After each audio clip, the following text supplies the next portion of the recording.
Let me just double check. It's still offline on my end. Yeah, I know. I just clicked. now No, it's it should literally starting now. And we're good. Let's wait for the some people to get in here. Let me just tweet this out.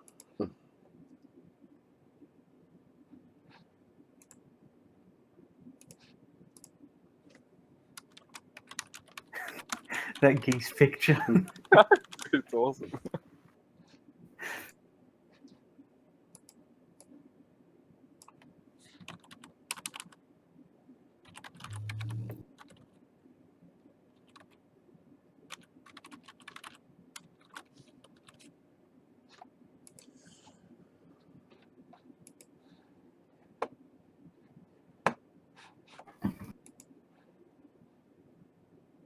Yeah, okay. I got confirmation for we gave regarding you know what. Yeah, I'll let him know. All right, I guess we're good to start. I'll wait a couple more minutes, let the chat fill out. Did you make a Facebook post as well? I should do that as well.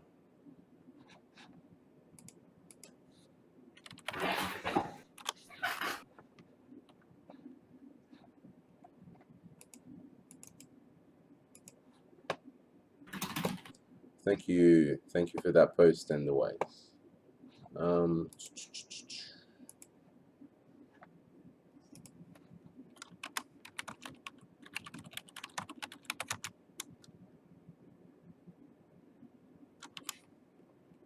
you have a webcam, Alchemist? I do not. Okay. Remind me to send some your I'm way actually- since one your way, Eli. Since you're gonna be on future ones, I got spares. I'll get one at some point. I think I can easily get one myself. It's just I don't have one because whenever I do these things, I'm always on phone because it's much easier for me. Okay, well that's good. Oh, gotcha. You're on your phone now. Yeah, no, I'm on my phone doing this, but I'm also on my computer. It's hard to Gotcha. explain. All right, we're good. We got 10 in the chat. All right, let's begin. Welcome everyone to a very long, overdue episode of Beastcast. I am your host, the Beast. Along with me, I have Alchemist, pretty much my co-host for everything Tekken. What's up, Alchemist? How you doing? I'm doing excellent tonight. Good Thank to you for hear. having me again. Good to hear. Good to hear. Always a pleasure to have you on. And our guest today, for the first time but not the last time we'll have him on, is dANiel, resident Melbourne TO and geese extraordinaire. What's up, dANiel? Thanks for being on. Quack, quack, quack, quack, quack. Nah, good man. Thanks for having me. Yeah, I'm looking forward to discussing some things tonight, I think. Nice. Good to hear. Just reminder to all our guests, this is a very casual setting. Don't be intimidated. It's not an interview or anything. We're just literally here to chat, and the chat is here to enjoy. So yeah, just let's get straight into it. It's been a couple of weeks now. So bam, how was it, everyone? Dan, you want to go first? You go first. Okay, so first of all, BAM as an event, I just want to say, because I know both of you guys were involved in it somehow, was an absolutely amazing event. It was so well run. That's good And to hear. I really like that. I haven't had so much fun being at an event, I don't think ever, in playing Tekken. Like, I genuinely think it was the best event I've ever been to in terms of like being able to play Tekken, be able to meet people, having the tournament run smoothly, and having the hype factor with all the players there. I think it was just an absolutely spectacular event. That's saying something, Alchemist, considering I know you've been to Evo Japan, and I know you've been to a couple of international events as well. So, like, I'm going to take that compliment to heart. I just want to say, on the topic of Evo Japan, the reason why I like BAM better is because Evo Japan was very poorly run, especially in terms of pools and in terms of how they sold the tickets for the grand finals. Yeah, leading up to that, I knew, like, this does not look fun. I remember, like, staying awake or waking up just to get tickets, and I'm like, what? I can only get one? I'm coming with a bunch of friends. I can't buy, like, a couple, but yeah. So I feel you on that one. I spoke to a few people about this, but like, what was so bad about like the pools? Like, is it just they didn't have enough staff on hand, or they just didn't organize themselves? Like, it's a mixture of that, as well as people not showing up on time, and people not like the people who were the staff. They were meant to be English, or at least understand English to a degree. They still didn't. They still weren't able to fully understand the names and call out names properly. So people would hear hear a word, but they wouldn't know it was the name or anything. Okay. And in general, like it was really confusing because, like, let's say my first match, for example, my pool. There were 10 people in my pool, but only 4 people showed up. But yeah, and that's because it was a free event as well, wasn't it? Yeah, for my first match, I waited 25 minutes after my name was called before I even had to sit down. And because they were just waiting for the next guy, my opponent to show up, and he never like they gave him 25 minutes. Yeah, you should not be given that long. You should not be given that long. I think that's part. It's like it's not their fault, but like leading up to the event, like I just like people were gonna sign up for free as a troll. It was just sad. Yeah, I agree. Yeah. It was just sad. It's just unfortunate. Were they actually given like people 25 minutes, like everyone, or just like sometimes they do a 25? Sometimes. No, from what I've heard, it wasn't rare. Like it happened in quite a few pools where people were given an extensive period of time, like before they played their first game or whatever. Like from people from Sydney or from people that I've talked from Australia, they had similar experiences. And also, taking a bloody long time. Yeah, I'm being told like each pool was only run on like one setup as well, or something like that. One or two, I think. Oh my god, that's horrible. Yeah. At any rate, what the? All right. At any rate, like we're here to talk about BAM. Yeah. So as I was saying, to get back to my point, BAM, amazing event. Enough said. Good to hear. Good to hear. Daniel, thoughts on BAM? Like interesting to hear your perspective because like not only as a player but as a TO. Like it's actually really hard for me to really see how good of an event it was, just because we're TOing the whole time. Yeah, 100% agree. Yeah. So, but like from the feedback I got, probably the best event a lot of people have ever been to, which is really good. But yeah, like I said, when you're busy running around all weekend, you really have no idea if everything's going to plan. You just kind of assume so. But yeah, I think it turned out really, really well. Like I don't remember many hiccups or anything happening. Yeah. Yeah, I mean, like I said it when I made my post earlier, like TOing is like a thankless job, but like it didn't hold true that weekend because so many people came up and thanked like us, like volunteers, workers. It was just the vibe was just amazing. It was great. Like from the hour it started to like the moment it ended, it was just like I can't really remember one negative experience. Though I'm just like trying to remember now. It was great. Like the exhibition, I think that was one of my favorite events. The 5e state versus 5. That was cool. I love that. Yeah, that was great. I think that was really good as well. Like it was good that you had like everyone in the cage except for Melbourne. But yeah. Oh my god, what was the deal with that? Honestly, it's just like this shows you how focused. It just shows you when Naveed and Dion's mindset were. It's just like that were more focused on getting that practice before the next day against like True, and I can't fault them for that. But freaking hell, show a bit of encouragement. Like here I am trying to run everything, and I'm like, well, I need to go in the cage just to show a bit of support. Yeah, and like I had you there with me, but that was fine. Like that was alright. Yeah, it was all fun. I had a lot of fun during there. Yeah. After reveal, like as fun as that that event was, it was also one of the like I think I brought it up with you, Daniel. Like it was also one of the most stressful moments during the weekend for me for one particular reason.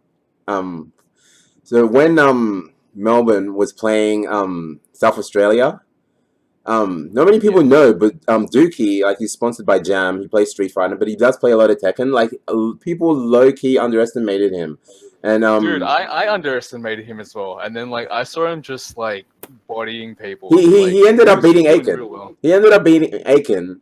So I can't remember the order, but I think Naveed had to jump on, and just like I'm always gonna back Melbourne, but I was actually surprised how well he was doing. So I was giving him a bit of encouragement. I half jokingly said to him, but dude, you're doing well. If you can beat Naveed right now, I will give you $500. I Really? said that to him, and he takes the first round, and he takes the second round. I'm like, Jesus Christ, I'm gonna have to to deliver on this bet. And I've never been so stressed. Even, like nothing I did as a TO that night compared to that moment of like, oh my god, I have to dish out $500 right now just because I have a big mouth and Naveed loves to sandbag. Oh, good lord, I forget how much he likes to Wow, sandbag. I didn't know you did that. But yeah, Yeah, I was stressing out as well because Naveed picked Raven, and I was just like, oh, I don't think this is dude. a Yeah, good dude. idea. As soon as he picked it, my heart dropped. Yeah, and when he went 2 down, I was just like, oh no, we're gonna have to pull in Dion. I was just like, God damn.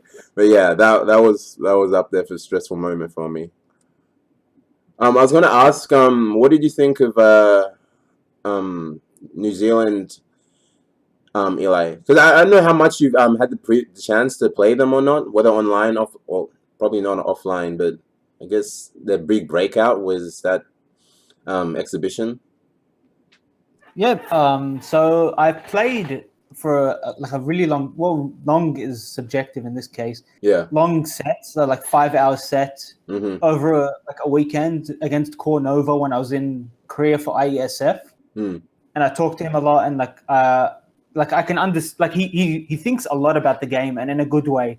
He's a very technical player in that regard. So I know Cornova as a player, and I've played him a lot. I know how he plays. He's a very good player. But this was my first exposure to the other players like Cornwallis is it Cornwallis or Cornwillis? It's Cornwallis. Yeah. Cornwallis. Cornwallis, Yeah. but it's Cornwallis. on back in on PS3. He used to go by Cornwallis on his PSN tag. Okay, that's probably why I get it mixed up. Regardless, yeah, him and Dan Banter. I didn't play the others because I think they lost to my teammates in the event before I had to jump on. And obviously, I think the three players that I mentioned, I can't speak for the others because I didn't verse them. But the three players that I just mentioned were like really good players. Obviously, best of one or like a first to one rather. I'm not going to get much from it, but I know from previous experience that Cornova is a really good player. Mm-hmm. And because I got to play Dan Banter on the Sunday, bam, I know he's a really good player, much better than people give him credit for, especially because he has a reputation for being an online player. But I know now after playing him, that he's much better than his reputation precedes him. Yeah. His reputation gives him credit for, rather. Yeah, I was gonna say like the length of improvement I had from him from when I very first played him online, which is probably near the early release of Tekken, to like now, and just watching him like because you hear the online matches he has with like the high ranks with like I don't know whoever's high rank, and just seeing him perform offline is just wow, this guy's improved by leaps and bounds. So I was very impressed with him. Was this on Sunday you were having just sets with him? Yeah. No, just from what I could see from him playing the exhibition and like during pools, because he performed pretty well during the exhibition. Yeah, like I was because I've only played him online and I've never seen him go out. But yeah, then I found out that he won that they had a qualifier for BAM, which I had actually no idea about, and he was the one who came first and got the free flight and stuff. So yeah. Yeah, that I found interesting considering like I know a lot of big New Zealand names would have entered that. So just it speaks for itself even more how good how much he's improved. Yeah, and also like I think Cornwallis really outplayed himself over the weekend. Like his game against Nobi, like almost knocking Nobi out. Holy shit, that was one of the hypest matches I've seen. I was doing commentary for that match, and I almost fainted because I thought he was Dude, some of those matches, I'm so glad I'm not on commentary. Like, it's just, I don't know how I would have been able to contain myself. Especially that, dude, can we segue into how good the Australians played during BAM? Oh my goodness. Just overall. Yeah. I think it was a really good showing. Yeah, how many of I don't know the numbers, but do you know how many Aussies made it like top 32, 11. top 16? 11. I think Made that's top I think I got the 32. brackets here. Top 32? yeah, A top good 32. amount. What about top 16? I'm gonna bring out the brackets here. I think only Navid made top 16. He got 9th. 17th was Tin, Shane, and someone else. Dion. Oh, okay, yeah. Shane played real well. Like every time, Yeah. I mean, I didn't really pay attention, but he was hanging around for quite a long time. He did really well. Kolinov also placed equal 17th. Box, like, dude, Box played out of his mind. Box played really well. Really, damn, that's pretty good. Yeah, so shout outs to them. But yeah, Bam was amazing. How was commentary, Eli? I mean, because you did get it to mix it up with some of the internationals, huh? I actually really enjoyed doing commentary this BAM. One thing I didn't like about doing commentary this BAM was my segment with Colin wasn't long enough. It felt like it was 20 minutes because I was having so much fun. Like that always happens when I do commentary with Colin. I feel like I'm just talking to a friend, and like I'm just presenting, like I'm just talking about Tekken, and people are just listening to me talking about it. That's how it just feels like when I do commentary with Colin, because it's just really natural for me at least. Yeah. But when I did commentary with Rip, I actually found out that I got a lot of positive feedback for it. Not on my part, but as a collective with me and Rip. Like people like the pairing. That's good. And Really? Okay. It's funny because I really enjoyed doing commentary with Rip, and I didn't expect it at the start because I didn't know like how he does commentary, or sorry, I knew how he does commentary, but I didn't know how his style would translate with you. Yeah. Yeah. So, how'd you find you like melded with him? Like it worked out pretty well from the get go, or it took a bit of adjusting? He's just a professional. He knows what he has to do. He saw how I did commentary and just went with it. I think so. It worked out really well, and I had a lot of fun doing it too because his style was very different to Colin. Like I'm not gonna bounce off of him in terms of information and like talk about strategy and all that. He was just there for color commentary, and I think he did a really good job of that, especially bringing in people like spectators to just like instead of talking about like numbers and all this, he's just like, oh yeah, this was cool, and people like know like what he's talking about straight away. Yeah, I really liked it. I think that's a really good combination as well, because you bring a lot of like, I guess, somewhat technical stuff to it, and he brings just I guess he can just really talk about anything and hype and stuff. But yeah, no, it sounds good. Yeah, but that's pretty much it. My experience with commentary, the only downside was I didn't get to do enough. I would really wanted to do top 16. Like that was the one more so than top 8, because top 16 had more players than top 8, obviously. But because there's a lot more stories that I know about, like that the other commentators might not know about and they might not bring to light, and it kind of increases the dramatic tension for each match. So like, let's say this guy 10 years ago was in a feud with this guy and I know about it and I can bring it up. And this is like the rival battle after all these years. It adds like a lot to it, I think. Yeah. That's the only downside. Because, I mean, I think they're contractually obligated to do semis and top 8, which is a shame. Like it's good for the chat, because those are commentators they're used to, but like Aussie wise, like it's you want to see the Aussie commentators get their chance and to shine. So like it's like pros and cons, but yeah, like also just going off what you said, Alchemist, like a lot of Aussies did make it into top 32, so it's like you won't have those Aussie commentators who know the players to give the backstory, which is the only downside there. I mean, I'm not going to complain with the fact that many Australians or OCE players made in top 32. Yeah, true. Yourself included. You played very well. I mean, I knew coming into BAM that dilemma of you, because like I'm not gonna lie, like not to like leading up to BAM, like following your progress at YSB, like your performance at Evo, like you've been on a hot streak, and you've like I knew you wanted to have that preference for commentating, so I'm like, this guy is gonna have to end up choosing.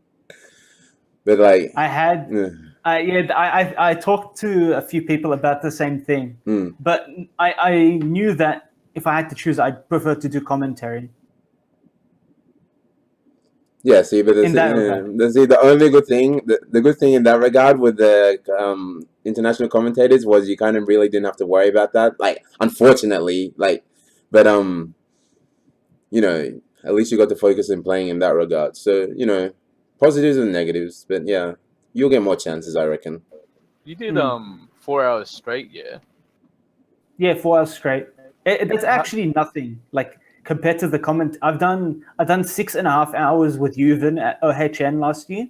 Straight. Wow. Okay. Fair enough. No break. No toilet break or anything. See, that comes down to the commentator. Like, some people don't mind. Like, I can be on there, just, you know, give me some water. That, you know, some people request the break. So, like, I had a few commentators like, not many people know.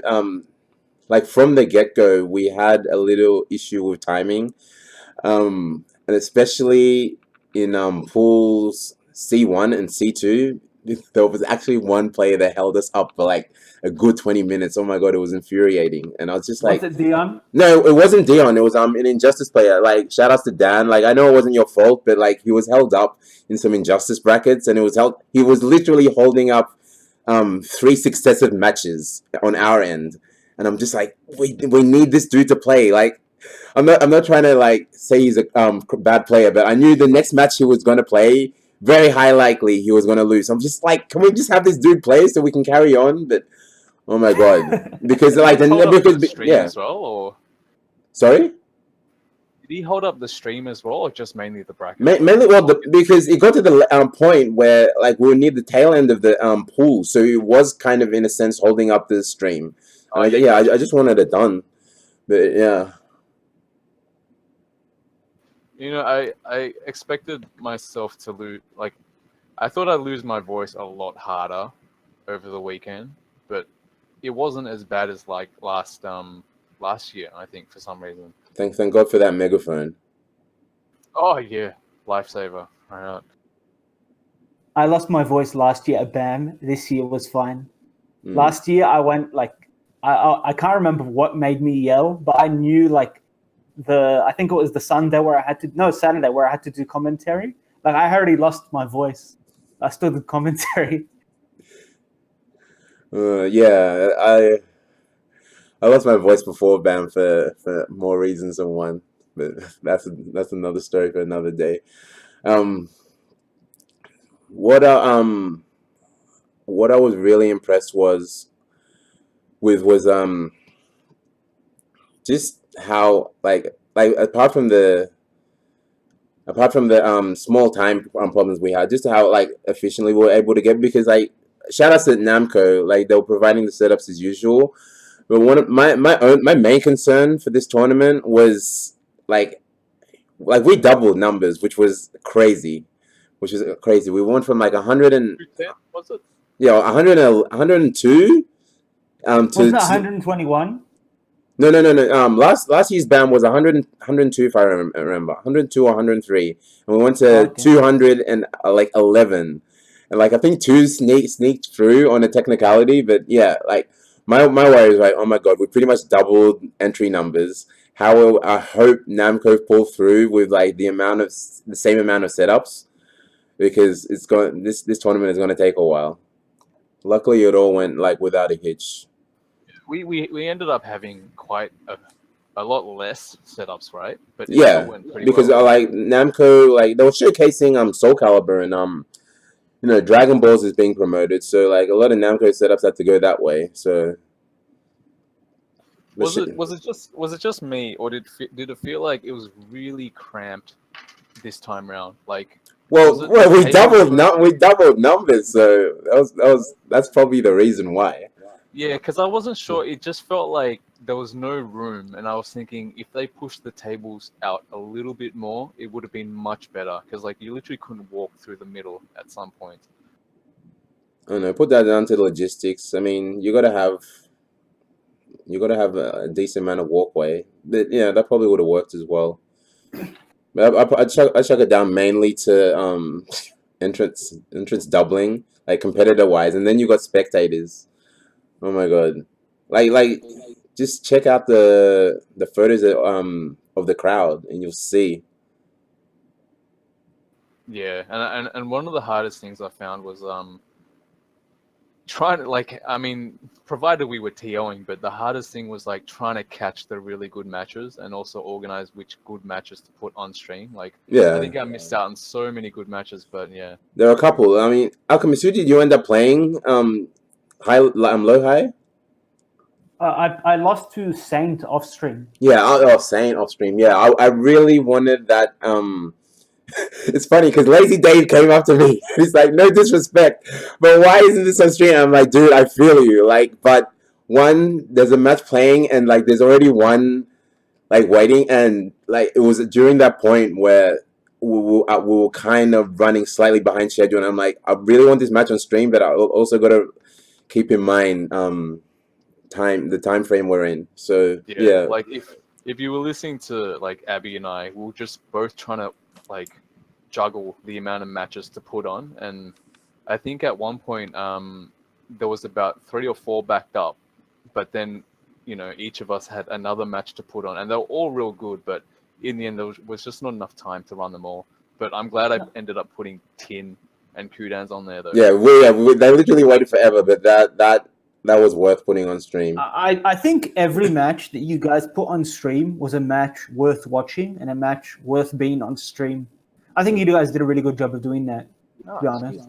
Cheers, man. Cheers. Well, give credit where it's due. Like I watch a lot of tournaments. Like I think I watch pretty much every single Tekken tournament that's on, and there's a lot of like filler space or like matches. Obviously, it can happen when there's 400 entrants or whatever. But sometimes there's a match where it's like, maybe this should have been off stream or something like that. Like it's not necessarily like high level, or it's not necessarily the most interesting thing from place to watch. But I think with BAM, like every single match that was streamed, like it had a reason to be on stream. Yeah, that's what. Like, I wanted to get a good dose of like you want your high level internationals on stream, but at the same time, just you want some good Aussie talent on stream. Like, not to be biased, but just to showcase like what we got. There's a lot of good Aussie players. I remember during like later pools, Naveed had so many matches off stream, and it was getting to the point where like he might make top 8, and generally you would run a few loser qualifiers off stream. I checked my phone and everyone was like, "Oh my god, you better put Naveed on stream." And I'm like, I guess I have no choice now. Did you end up putting him on there? Like, who was he playing? See, the thing is, like, the stream top 16, it should be done in like pretty much similar order for almost every tournament. But I actually held up, I pulled out my card as head TO there. Like, if you want to take this against me, like, fine, that's fine. No, dude, I'll take that. I'll take that. But I made it so like Naveed's match should have been like one of the first to be played probably off stream as well. But I held it so it was the last match for the event, just because of like everything that was on the line. Oh, that's right. Yeah. So yeah. If you want to take a shout out at me because of that, then I'll cop it. But it was worth it. Sorry, while we're on the topic of Naveed's match for top 8, I'm still very, very curious, and I don't know if you guys know why or understand why. Yeah. But why he picked Brian versus Junding. Dude, I thought a lot of people thought that was questionable. Like, I was like, why the Brian pick? I went to Dion. I'm like, why the Brian pick? I'm like, yeah, he didn't pick that. A lot of people thought, why the Brian pick? I think Naveed is a great player, just amazing talent. But I know, like, I could be wrong here, but he's just a bit too cocky for his own good. I don't know if cocky's the word. Someone explained it to me, but I've forgotten so much over the weekend. But overall, from what I remember, it was just, in his opinion, that was the best choice for playing against that character. But the character or the opponent? Character. Okay. But then again, I cannot remember at all. But someone did mention to me that he felt more confident with picking Brian, which I was unsure as well. I thought Dragunov would have been the better option, but yeah. Dude, it was just one of those moments where like hindsight's 2020, but I'm like, man, I wish after the loss someone had gone up and been like, dude, like change your character or something, or take a break, because like. Sorry, go on. Yeah, no, yeah, it was just like evident after like the start of game two that it was almost like, because I remember Kokoma saying, now Dion saying, Kokoma had said to him like at around round two or round three of the first match, I'm like, yeah, it's over, like he's done, he's just not ready for this type of Eddie. And I'm like, oh my god, he needed to switch it up after the first game. One thing I noticed, I still remember this because I was sitting in the one of the close to the front row when Navid's match was on.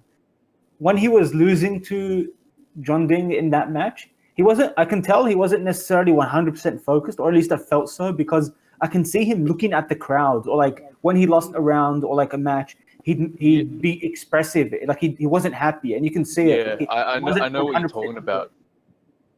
Also, okay, so you know exactly what I mean. That's why I felt like not only maybe the character pick wasn't, but obviously I don't know what he was thinking. He probably knew more. So, like you guys said, more comfortable with Brian in that matchup or something, or the player matchup. So he picked Brian. But for some reason, I felt like he wasn't 100% in that match. Yeah, I feel the same when you're really in the zone, you don't even look anywhere else. You're kind of just focusing straight on the game. But when you look to the crowd, that's, I don't know, kind of like a look for help type thing. But yeah, I know what you mean, because he was looking over, kind of smiling and stuff when he lost. So yeah, that might have been it. Yeah, only he knows. I mean, you probably have to ask him. It's just, yeah, like, you know, Navi got higher than like, who might have questioned him. It just seemed like an odd character choice. But that being said, though, like John Ding's playing like insane. Yeah. Tournaments. Like that guy, there's just something about him. Like he's like outdoing like JDCR and Saint nowadays. Insane. Yeah, what did he place? A combo breaker? Second? Or second. Yeah, second. Far out. And it was like, it wasn't free for him to get second. He had a really tough road from top 8 to get second, and he beat everyone. Like, I think all his matches went to the last match. All his sets went to the last match. So he had to. He didn't just get it free. He had to work very hard for it. What are you guys' thoughts on Kudan's and JDCR's placings? For BAM? At BAM or recently? At BAM and overall, like it looks like they've kind of they're just not performing as well as they are nowadays. I don't know how to really answer that, because there's a lot of stuff that I don't know. Apparently, from what I hear from other Korean players, Kudan's just been really busy with family life and work, so he hasn't been playing Tekken as much. So I don't know, but on JDCR's part, I don't know either. But from what I've seen in the interviews with Saint, is that JDCR, they don't verse, like, you know, they live together. JDCR, Saint, John Ding, Dimeback, but they don't practice with one another. So yeah, that was an interesting thing. Yeah. What do you guys think about that?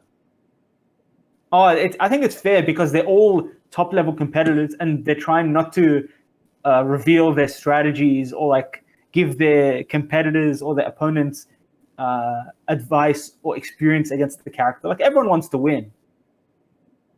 You got to take every advantage you can. See, I agree with that, but I also like you're missing out on like consistent practicing with like top level competitors like within your vicinity. So it's just like a double-edged sword. Yeah, I don't want to give away potential like strats against competition that I'm seeing like on the regular, but you know, how much training are they giving up by not playing with each other? I mean, Dimeback, JDCR, Sane, all in the same, John Ding, all in the same house. I don't know. Yeah. I don't know how they even practice. Yeah, it's just like, and offline as well. I mean, like, you'd want to advocate to that instead of offline, regardless of how godly Korean internet must be. Yeah. Yeah, I just find it interesting. And in terms of JDCR, it's strange to him see like, it's funny how like 5th is a low point for him, but yeah, he hasn't Oh, was it fifth? Oh. I think it was fifth at Combo Breaker or Bam. No, it was fifth at Combo Breaker. Let me just double check. Oh, it's fifth at Bam as well. So, yeah. Regardless, like like you said, fifth is a bad point for him or bad placing. But when you're at the top, you can any step down is still a step down. That's true. He went from being number 1 to being like number 2, and that's still a big fall. But yeah, it's not the year of JDCR anymore. It seems, because not only are other people showing up, but like there's overall more competitors. Like especially from Korea, like we're seeing new faces, as well as new players from America, like getting better. Yeah, I was just about to bring up that. Sorry to interrupt, but it's not the year of the Korean. Well, like Koreans are always going to be strong, but like think of the upsets of BAM. You had Joy Fury knocking JDCR into losers bracket at Combo Breaker. I mean, Kane and Trench knocked the knee into losers at Damage over the weekend. Yep.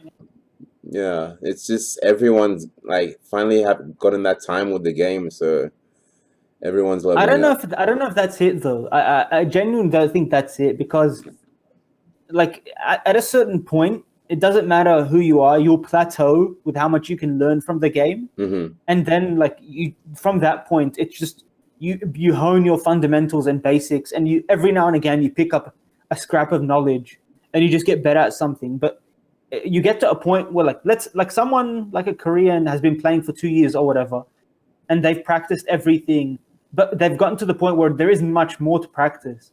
But when someone picks up the game like fresh, when there's already all that information out there, they're gonna pick it up much faster than the Koreans did, because they didn't have to learn from nothing. There's a lot more out there. So like I think just like if the people had the game for the same amount of time, I don't know if it would make a difference. That's just my opinion. Really? That's always been like the argument that the Koreans, the Japanese, they've had the game for longer, so they kind of had the edge in a sense. That's always the argument. I disagree with that statement 100%. That's just how I feel. Obviously, there's obviously there's people that feel otherwise. No, that's fine. No, that's fine. It's opinion. Just why do you feel that way, Alchemist? Just because of their inherent talent, or? Oh, it's just the fact that I think Korea is the best scene because they just started out with better players, and the newer players learned from those better players. They picked up good habits. They picked up on tech. Okay, so for example, there's stuff that's been in the game for years and years and years, but people don't know about it outside of Korea, or a specific group of people that hear about it from Koreans or Japanese players or whatever. Stuff like that. It's I'm not doing a good job of explaining it, but I know what you're trying to say. Every year when the Koreans come down and whatnot, there's always something new that they teach us. We're like, holy shit! There was that tech that not tech, but someone, I can't remember who was explaining it, but one of the Koreans was saying just the down jab into down jab into +5 or something, and that spread like wildfire after. No one knew about that, and they were like, sorry, what was that? Down jab into what? If you press down jab, and you tap forward straight after, there's there's a timing to it. But if you hit them with crouch jab and you tap forward after the crouch jab on hit, you'll be standing, you won't be crouching, but you'll still retain the +5 to 6 frames that a crouch jab would do on hit, and you're still crouching. So you can do standing moves like a down forward 2 with a Paul or something, and you'll still be at +5 standing, even though you just did a crouch jab. Wow, I think I saw a video similar, either explaining that or something similar to that, pre-ban. But it's just, this is they've got a never-ending vault of tech that people don't know about.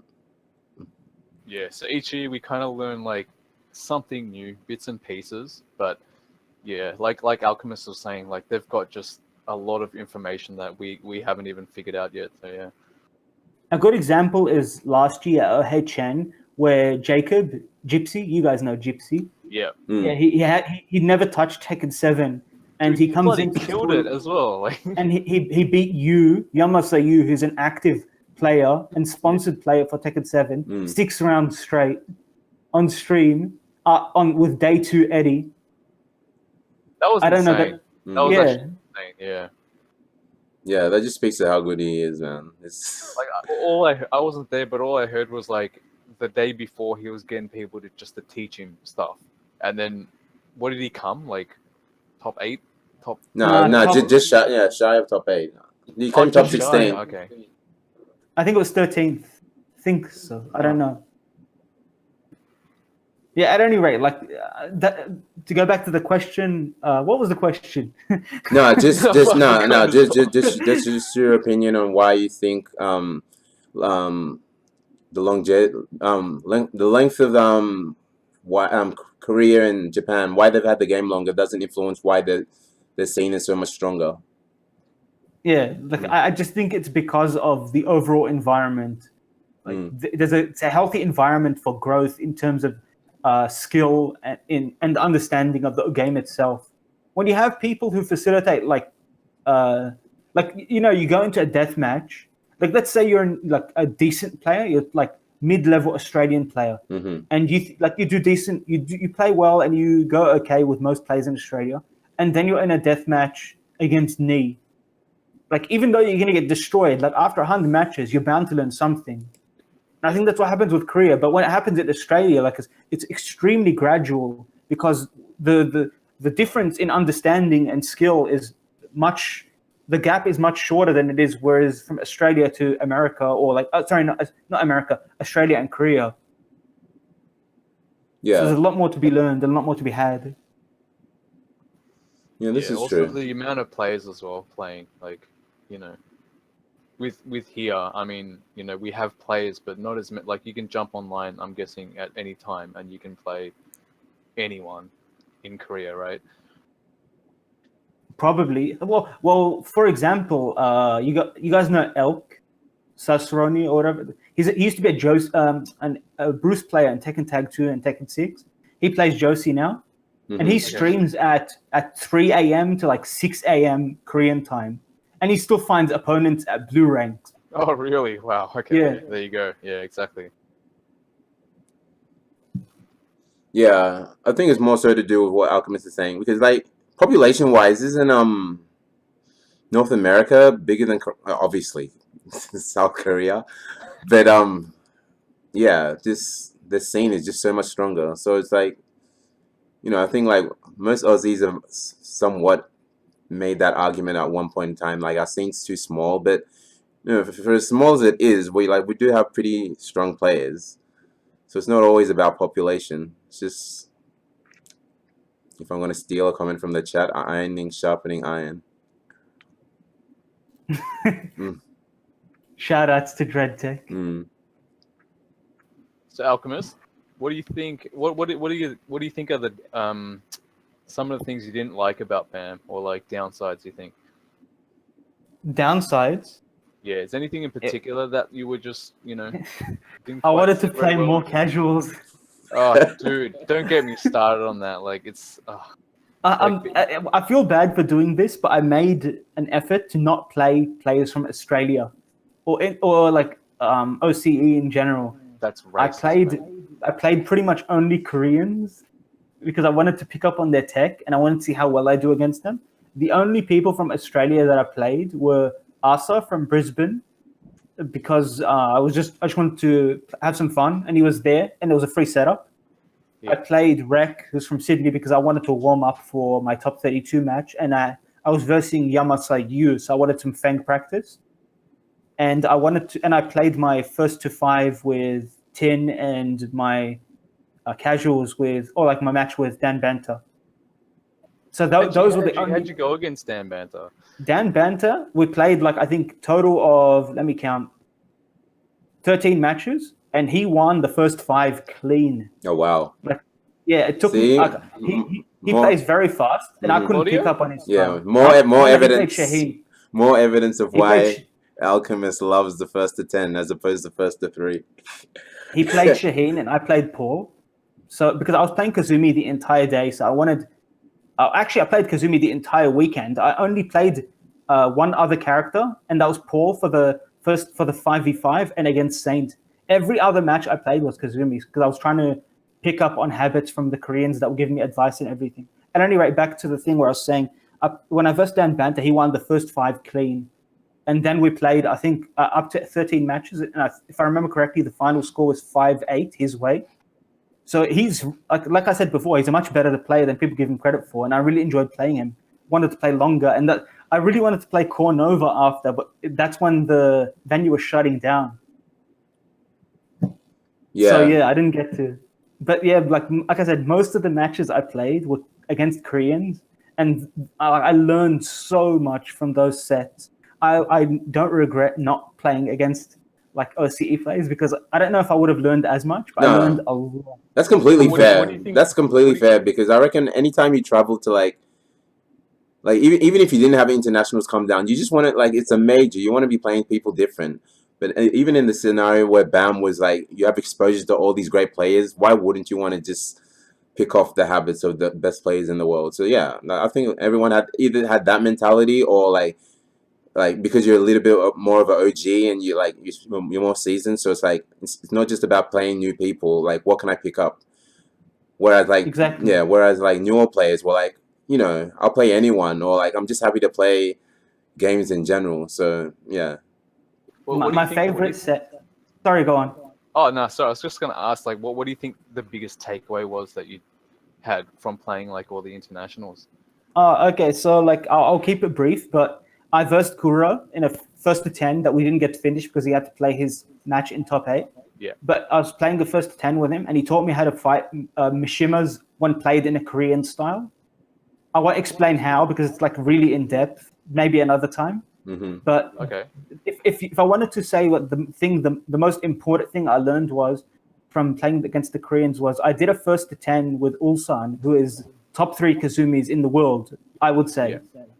And like I saw how he was playing against me, and every time I did something wrong, he'd explain something, and he doesn't speak English.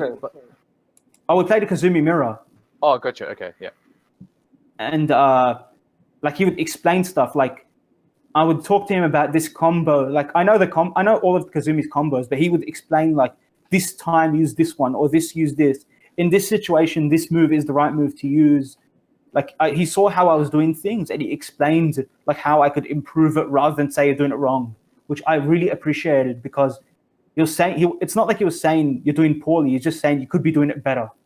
And obviously, like I have a long way to go before I become an even decent player, in my opinion. But like all these things really helped me understand the game and break it down a bit more.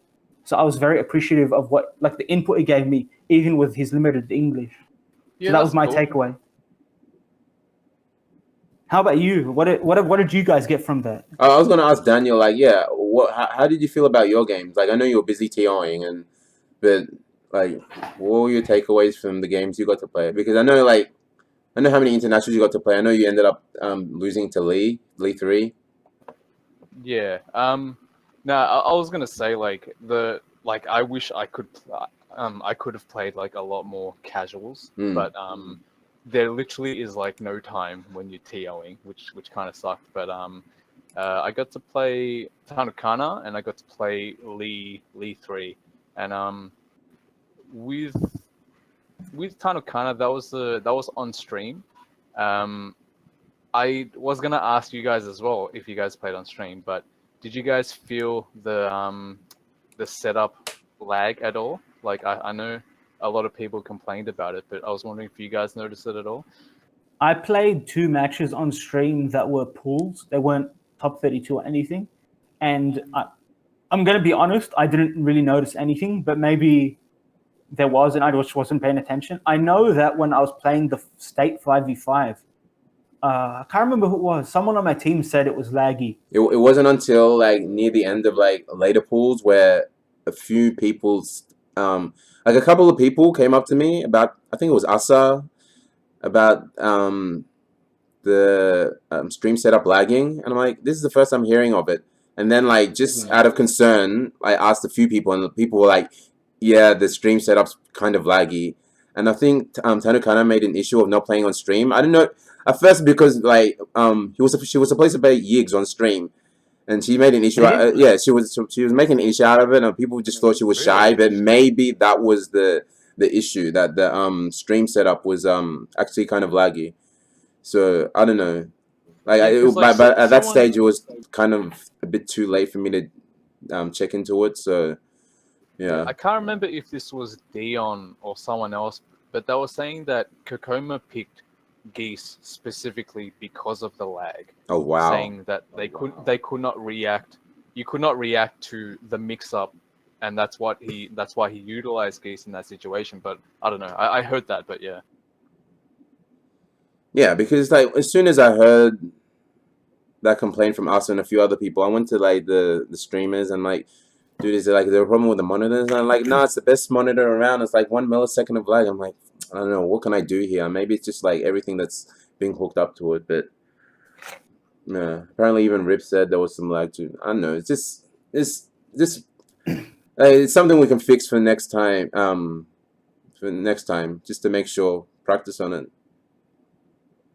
Yeah, but having said that though, so my first top 32 match was against Lee, and he picked Brian. Not Brian, Steve against me, and honestly, I feel like in a longer set I might have had him, but he just like from playing the internationals, they just play like a totally different style of Tekken. Like I've just never played a Steve like that before, and I've got a lot of Steve experience from like Ben, but. Yeah, it was just a very, I guess, overwhelming Steve. But yeah, It's I funny ended that up going. Sorry, go on. No, go. You go. I was gonna say it's funny that you mentioned that you versed this Steve, because out of every player that I versed at BAM, I had my longest set against Lee 3, and it was this. My final score was 9-15 his way, but I went like pretty much even with all his characters until he picked Steve, and then he beat me 2-8. His Steve was absolutely godlike. He beat you 2-8. Yeah, he had 8 wins. I had 2. Oh, Kazumi gotcha. Yeah. But yeah, it's just the way he was. I've just never played a Steve like that ever. Like I just like a really like overwhelming Steve. I was just like, what the hell's going on? And yeah, in the end, I just really couldn't adjust to it. But yeah, it was just really, really good. Yeah, I mean, I really enjoyed versing his Steve, to be honest. Yeah, it was actually a lot of fun to play. Like, I wish I could actually play more sets against him, but yeah, he ended up knocking me out. So, but yeah, I was gonna ask, how did your match go against you in top 32? Oh no, I won 1 round. I don't want to talk about that match, not because of the way I played or anything. It was just a really annoying match. Oh, okay. I don't want to say why, because there's some politics behind it. Ooh, I'd like to hear it. I don't know. Oh, let's just say there was a.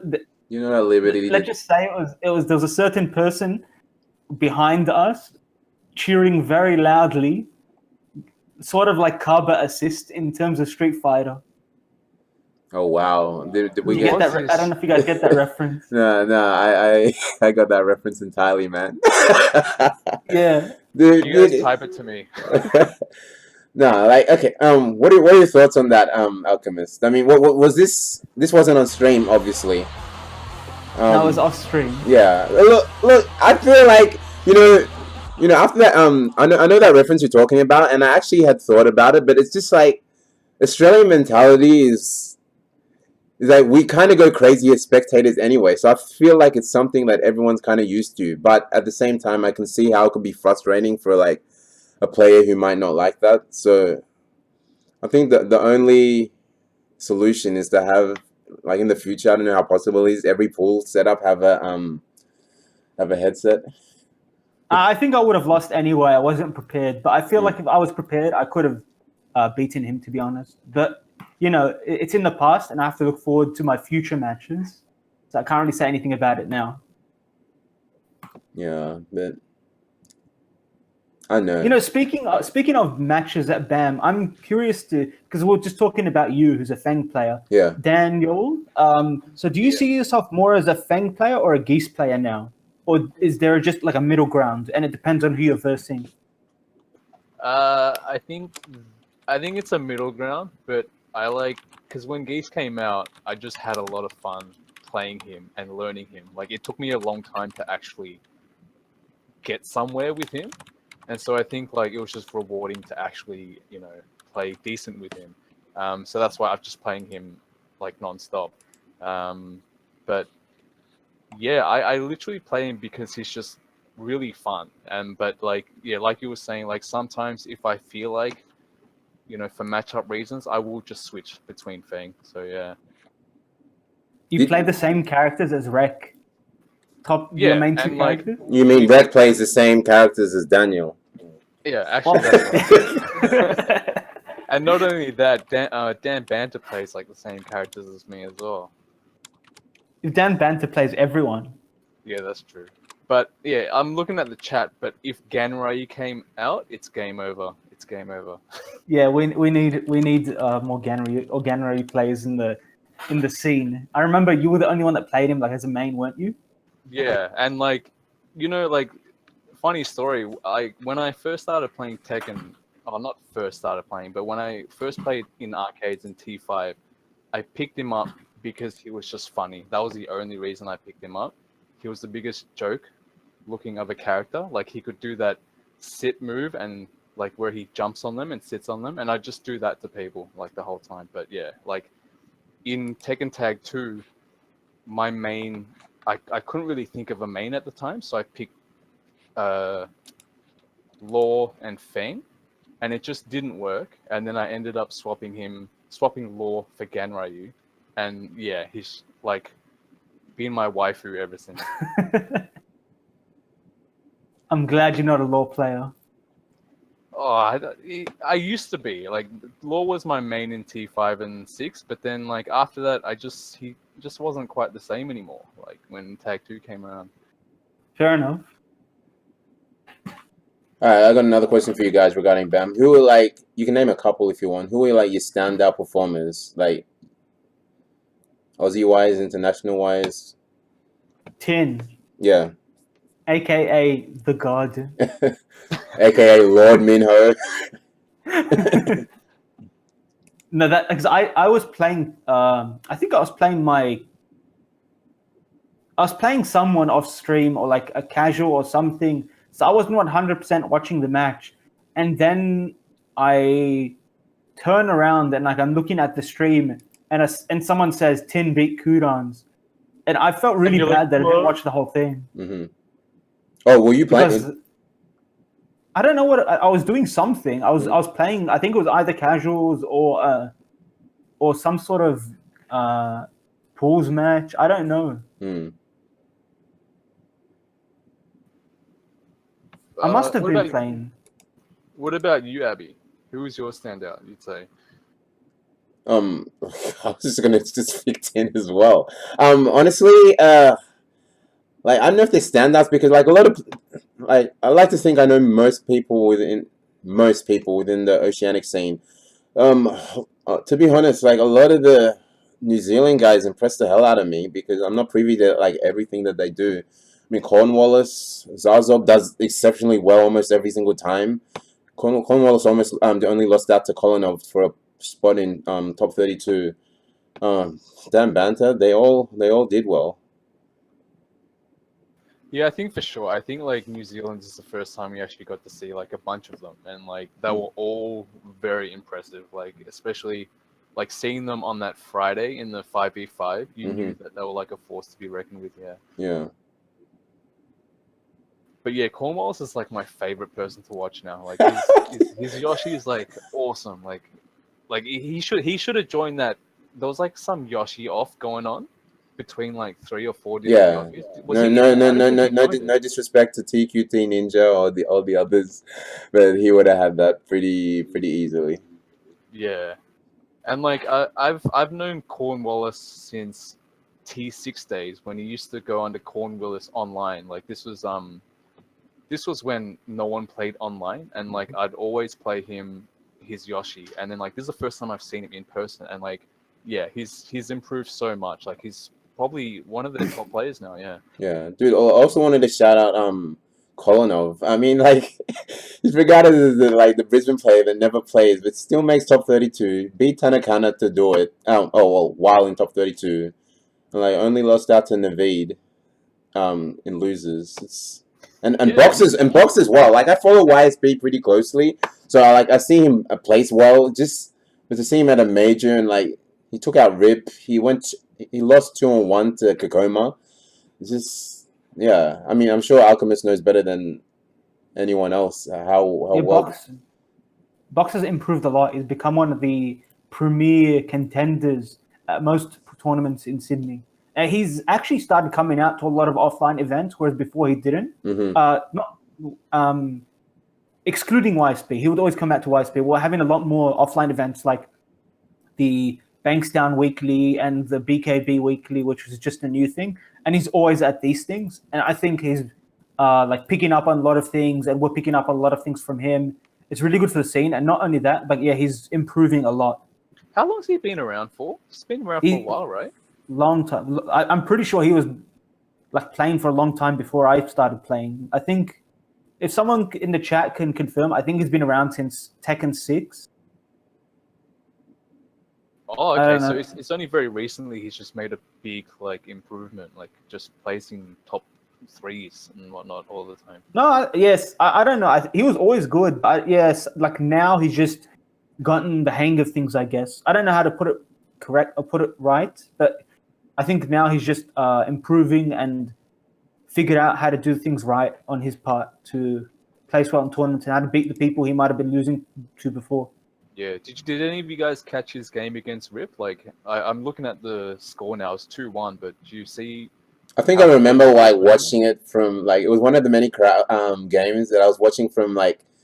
Because you know how I was like in the middle of the tables trying to facilitate pools. Like it was on the other side, so I'm just watching the game through the crowd's reaction. Through their faces. Yeah. That's the worst, but the best. But yeah, I think I caught snippets of it. But yeah, like shout outs to Box as well. Played very well. Yeah, I was playing my match, so I didn't get to watch it.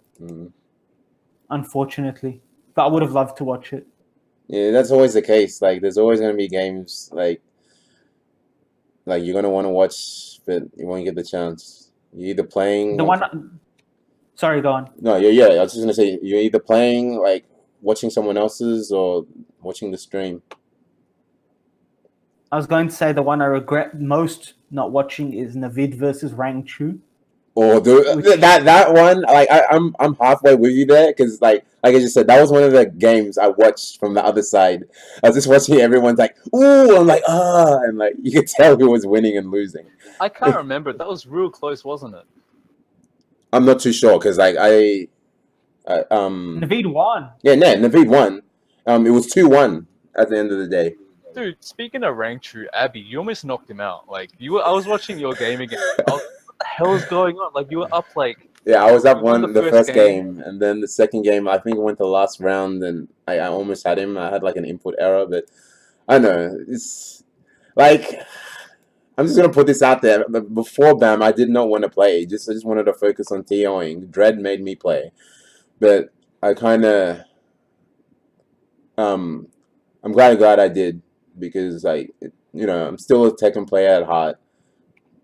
But washed up as I may be, but yeah, I don't know. It's just like I'm not making option selects, but where was I gonna find time to practice? Where was I gonna find time to like have casuals before when I'm? But yeah, regardless, it was fun.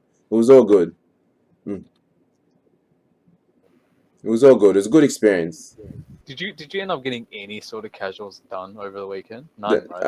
I don't think the only games I had that weren't tournament was I had the first to 5 gigas with Valve, and then, yeah, please don't. What happened? I didn't see it. You lost, didn't you? Don't bring that up. Yeah, I lost the title. I'm second best gigas in Australia. 5-3. There's only like 2 of you guys, so not a big loss. So yeah. Yeah, if I got time for OHN, I'll get it back there. Yeah, I'm looking at the brackets now, and I remember like how we would like Kudance and Tim were waiting a long time for the match. And then I remember you were asking me if you could put a match on, and you wanted to put Low-High and Dion on, I think. Yes. And I ended up missing that match. That was a real good, because like I can't remember if Dion mentions Low-High is like one, like Dion's very specific about, like, he's had more international exposure and experience than anyone. Yeah. And he's very specific about players that he just cannot beat for the life of him. I think Low-High is one of them, but he contended, like he almost, like, what was the score, 2-1? Yeah, it's 2-1. Yeah. I'm having a look now. Like it was very close. Really close. It was very close, and that's why I gave Dion a shout out, because of just like, you know, you lost, but like you've improved leaps and bounds to the point where that match that was like almost a demon for you was close. So also his match against Dimebag that was on stream came down to the last round, last pixel of health. Yeah, and he did the rage drive, and Dimebag did the back three at the perfect time. Oh, dude, that guy's timing is like, oh, that guy's insane. He's really good. And Dimebag's been doing really well in tournaments recently. He's found his stride. I don't know what it is, but he's just been killing everyone. Yeah, I hate that move. Back three. He took out Knee as well. Like I remember their match being real close, but yeah. Yeah. Overall, BAM, like from a TO's perspective, I thought it was good. And it's safe to say, from a spectator player's perspective, it was good. Alchemist. It was excellent. Right. And I will be at the next BAM. Good to hear. You know, I've been to 3 BAMs in a row. Like, there's never, like, outside of OHN, there's never been a major that I've attended more, because I always have fun going to BAM. And I remember, like, BAM 2016, when I went to it with Yusuf, we were the only players from Sydney that went. And, you know, like, it was still a great experience for me, because that was my first BAM. Mm-hmm. Yeah. Yeah, I remember. Sorry, go on. Yeah, keep going. No, that was it. I was just going to say, and like after that, I kept going to BAM and BAM and BAM, because it just kept getting better and better and bigger and bigger. I remember that BAM, because I think it was the last time BAM was at the other location, the QV. QV. No, not QV, CQ. CQ. Yeah, CQ. And like, it wasn't overly massive, because that was at a stage where, you know, Tekken even wasn't out on console. It was at it was just at arcades, and like not many people had were privy to the access of it. So, but you know, it was still a fun event. Like, still fun. But yeah, just BAM 9 and BAM 10 have just been crazy. It's good. It's just I love, like, at the end of the day, I just love the new people coming out, like just so many new faces, so many new players. The same thing. It's just like, where are all these people coming from?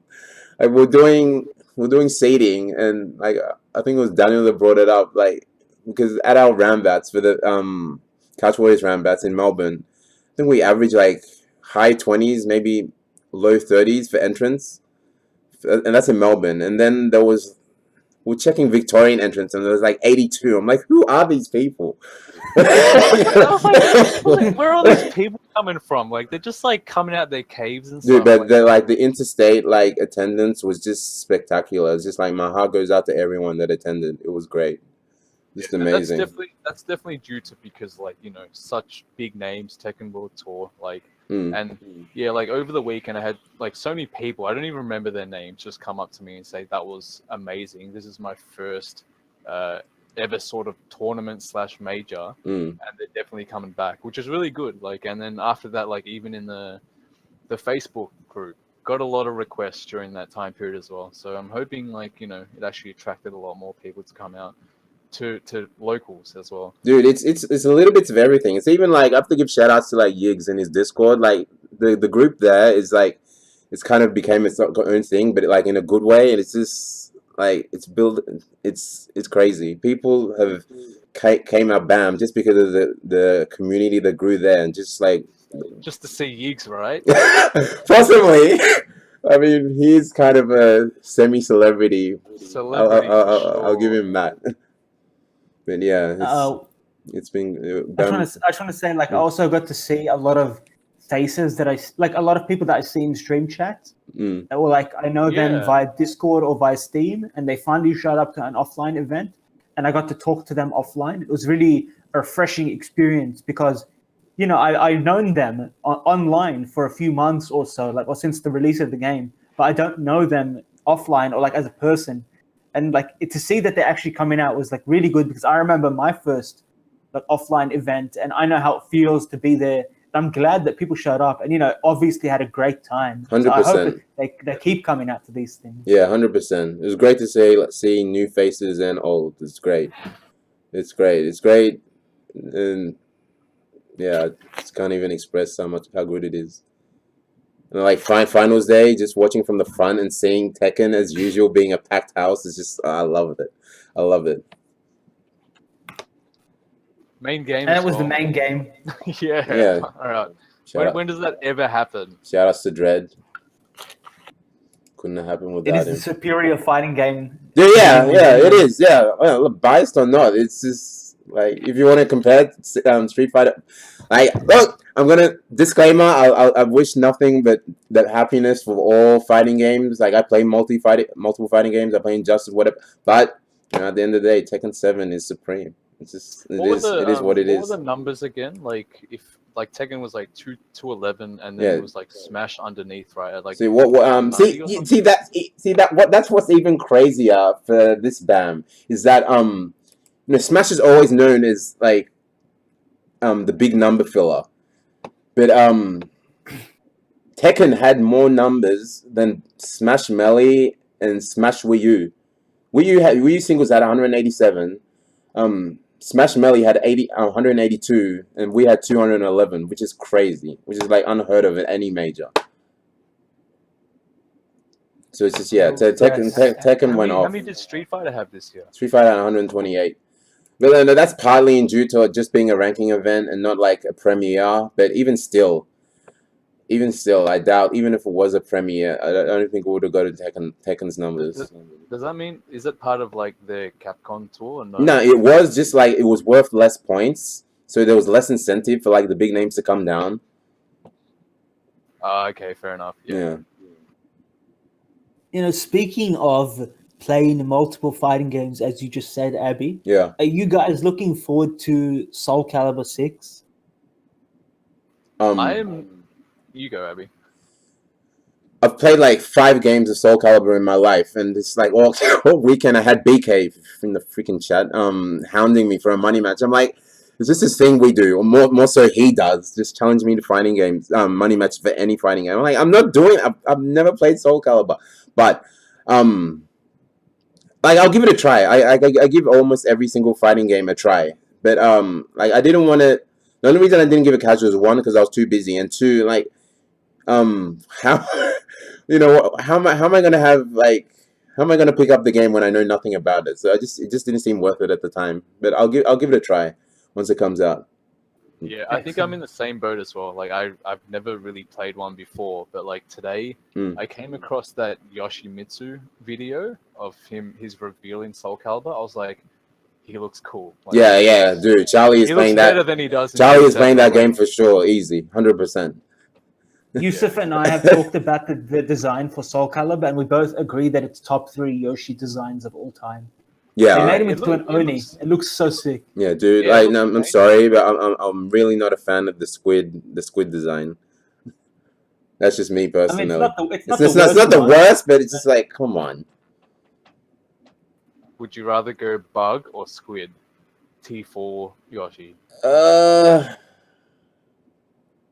Squid. Actually, yeah, squid. Yeah, bug. I wasn't too big a fan of. What about you, Alchemist? Are you planning to play a Soul Calibur as well? Soul Calibur was my main game before I played Tekken, so yes. Ah, really? Yeah, and I'm very hyped because they've added my 2 main characters to the game, which is Siegfried and Taki. Mm-hmm. So as soon as it comes out, you know I'm on that from day 1. Oh wow, yeah. What do you think the scene will be like for that game? Like I've never really followed it. Like I don't even know if we have Soul Calibur tournaments in Australia or anything, but yeah. Well, I stopped playing after 3, so I don't know anything about 4 and 5, and that's where fighting games really took off. I just used to play competitively with like a local scene where I used to live in like Yo, the northern Daniel, area. did you not know like Gel is a top 8 player for Soul Calibur? Who? Yes, Gel, Melbourne. Really? Yeah, There's a scene for it. I've never heard of it. yeah. She's legit. Watch out for her when the game comes out. Damn. But All yeah, right. Yeah. yeah, I'll give it a try. Just like I had no time that weekend, so and like what was I gonna I already know practice? who you're gonna play, Abby. Sorry? I already know who you're gonna play. Yeah, of course you know who I'm gonna play. The biggest guy, right? Is it Astaroth if he's added? No, it's what's the dude with the hang on, the black dude with the Zasa Lamel? yeah. Oh, I thought. Oh no, I wasn't saying that. I thought you were gonna pick Astaroth because he's the big guy. Yeah, like like I said, I haven't had much exposure to Soul Calibur. Like if I like, I do like big bodies. So like if I like the cut of his jib, I might I might give him a No go. context. I like big bodies. Abby trying to make me sound racist. This guy. Putting words in my mouth, getting Twitter, Black Lives Matter chasing me down. It's all right. I'll stick up for you, man. You're one of the good guys. Speaking of which, I saw this in the chat earlier, but what are your thoughts on Aiken versus Aiken's match? I think it's in Aiken's favor. Yeah, I bet on Aiken every single time. But yeah, what would you think of Aiken versus Rip? Yeah. In all honesty, I heard there was a first of 5 in the after party, and Aiken lost. Okay, Rip won. I don't want to say Aiken. I don't know if we're still going with that joke, but Rip won 5-0. I don't know if Aiken was drunk. That first to 5, it was very questionable. Like I was there. It's just I wouldn't rate the score for that one. Pay no mind to that. Because I wasn't at the after party, so I missed out on all these things. I don't even know what I was. Oh yeah, I was in my apartment, just relaxing. Yeah. How was the after party? I was there briefly, setting up the setups. It was good, but like it just the venue like didn't take into account like the increase in numbers for BAM. So yeah, it was just compact. Like it was hype as hell. A lot of money matches. Like you could go off onto the other side and make side bets with other games you haven't. I won like $50 on Street Fighter side bets. But it's just really? Yeah. But it's fun. It was fun. What time did it go to? Like, it didn't go till late. Midnight. Midnight. They had to close up. So yeah. Yeah, you go. Sorry, you go, Alchemist. I was gonna say while the after party was on, I ended up going to where like a few of these Sydney guys were staying, and Dimebag, Saint, and John Ding, and Tasty Steve, and Rip were there. They were just chilling, and they were playing some Tekken. So I got to talk with everyone, and we talk to Saint and John Ding, and just talking about everything. And I also got to play first to 5 with Tasty Steve. It was like and really you killed him, right? Yeah, but I don't know if he was tired, so I don't know. But it was the first time I've ever played an American player, which was weird. Oh really, dude, Alchemist, you gotta make the trip to Eva one of these years, man.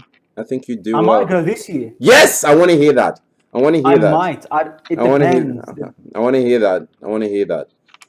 How did you find playing Tasty Steve? I actually ran into him in pools. Well, he does. He's actually plays quite solid. He doesn't do random shit. He was actually thinking a lot about his decisions.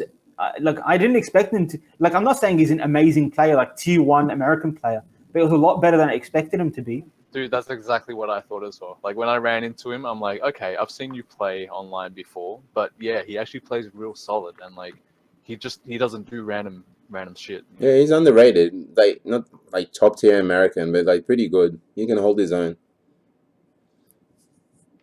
So if like that's any other notes on BAM? Like I was gonna bring up one other thing, but if you guys got anything else.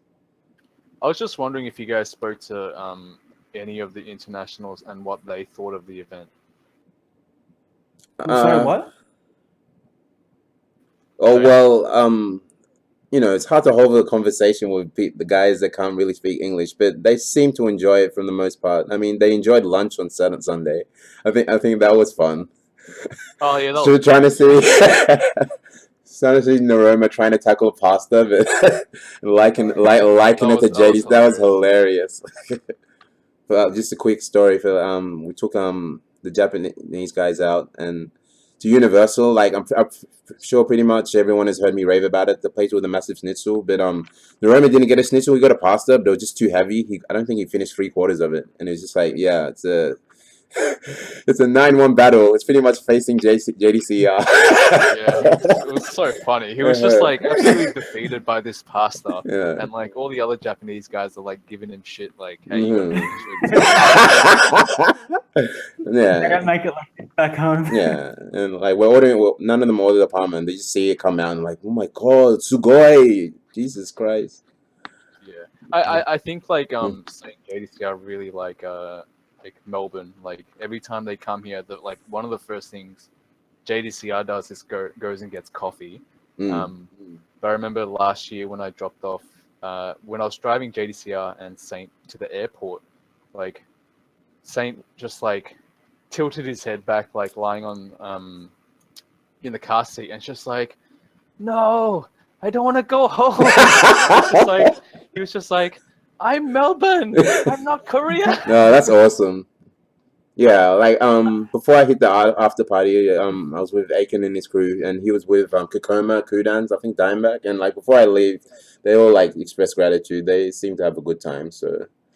Oh, cool. Yeah. What about the Americans? I never really got to chat much with them, but I was sitting next to Tasty Steve during the finals, and he gets pretty hype. And like, I'm not sure if you've seen like on commentary and stuff where he grabs people's arms. Yeah.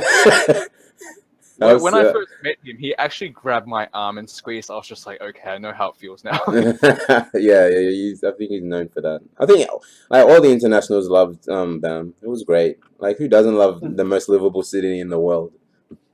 Yeah, It was great meeting the Americans. Yeah, he's a top-notch dude. I guess the only I guess Giuna didn't have a good time. Yeah. Shout out to whatever he ate. They gave him food poisoning. Poor guy. So what happened? Like I think Rip told me. He told me that they all went out for Mexican. I don't know where, but no, Tasty Steve told me. Yeah, they all went out for Mexican. Tasty Steve opted not to have the guacamole. And Rip and Giuna had it, and then they both copped it that night. Oh wow, poor guys.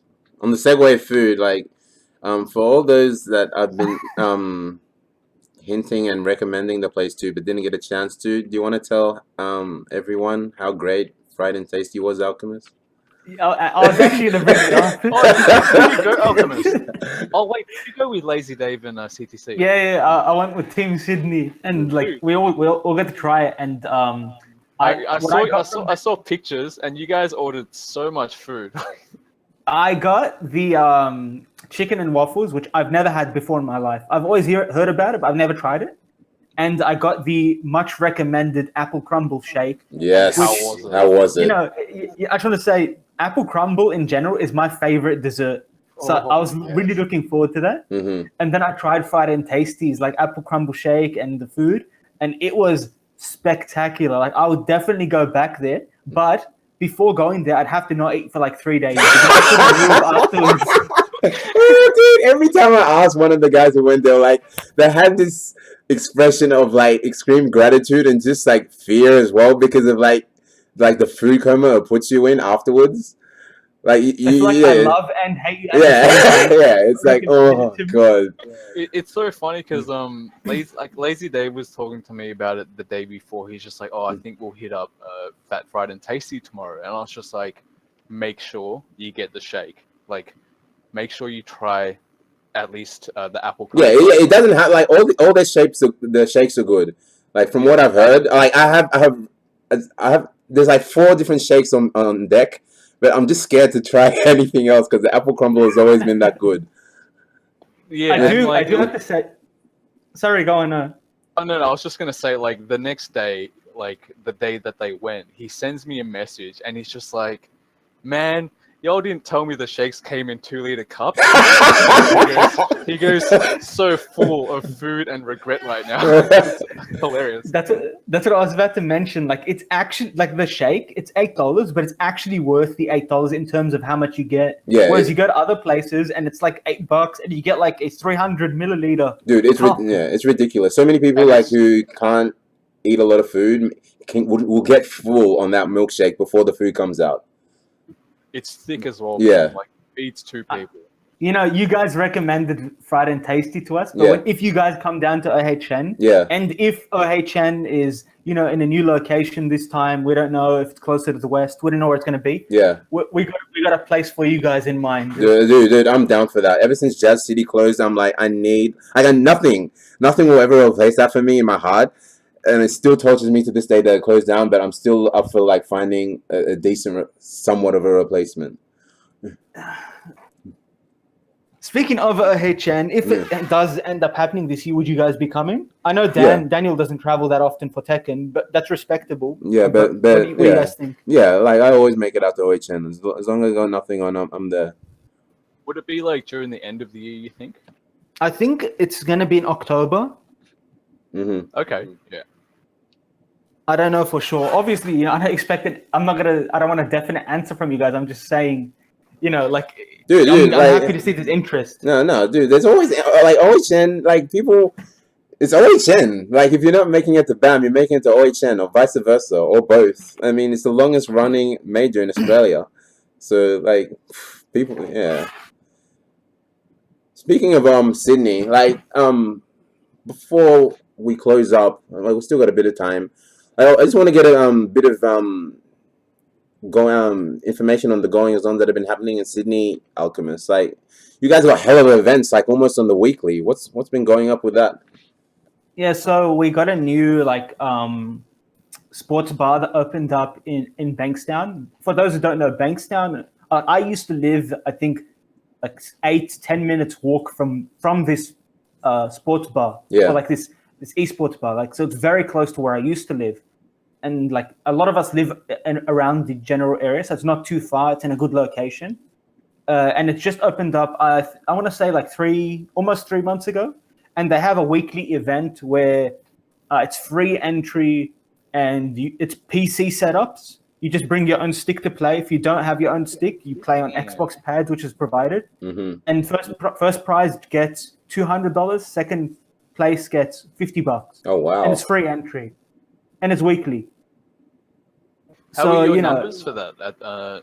It's an average of 15. Sorry, minimum of 15. It's never been below 15, and it's maxed out at 38. I think, which was the first one. Oh, that's nuts, 38. Man. That's yeah. Like from memory, like correct me if I'm wrong. That's not even like the only new event that's going on. You guys had that other place.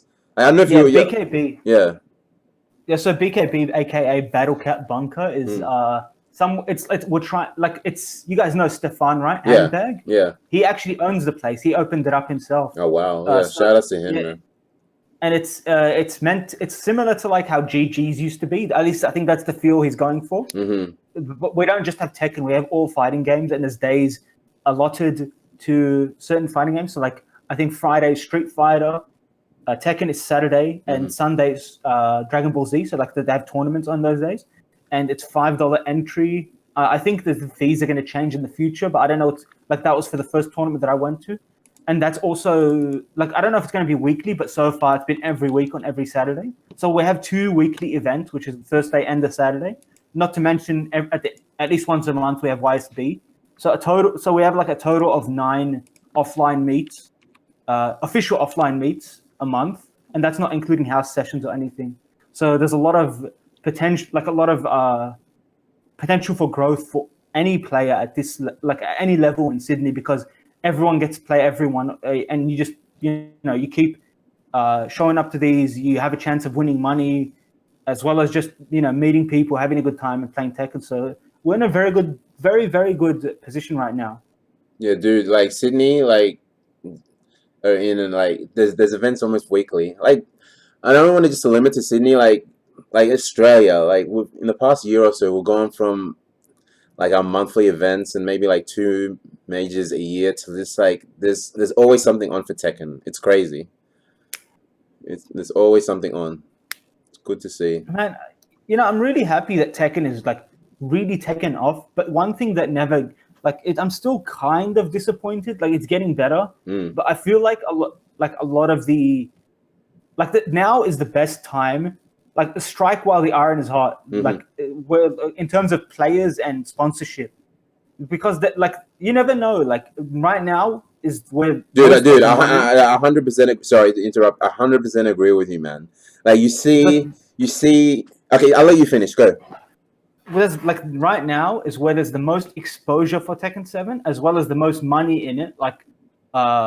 So if an organization wanted to get into Tekken, wanted to get the name out there, like now is the best time. But I feel like there's just not much interest in Tekken. I'm not sure why. Like obviously I'm not an organization rep or anything, but I would like to see more interest in the Tekken scene. 100%, man. I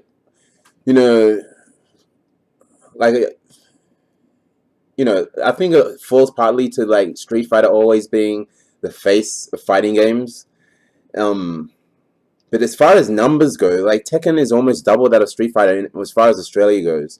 But I think after BAM, especially, I think you'll start to see a lot of things happening. I mean, there was no way like organizations were not looking at BAM. There's no way. Like you had Gfinity there. You had like Chief. I forget who it was who ran that event in Adelaide for Street Fighter. But like I think that they had eyes on it as well. Dude, you had Naveed get sponsored just like a few weeks before BAM. So like things are gonna start happening. I don't know how Dion is not sponsored, to be honest. I don't think he needs to be. I mean, it'd be good for him for his image, but like as far as getting around, like he has that covered. But yeah, I don't know how he's not. Yeah, Cybergamer. That's who I was. That's the organization I was looking for. Yeah, they run that. I think that's the organization. I don't know if you know him, Enigma, one of the commentators that helped out on Friday. He's affiliated with, but yeah, he helps out with stuff there. So like after BAM, I give it some time. I think stuff will start popping off for Tekken, like for players, especially after like we were saying before how this is a Tekken World Tour event, a master event. Like with all the exposure, getting new people, I think there are a lot of eyes on this event as well. So yeah, I think down this year, maybe next year, we'll start seeing some Tekken guys actually get sponsored. Yeah. So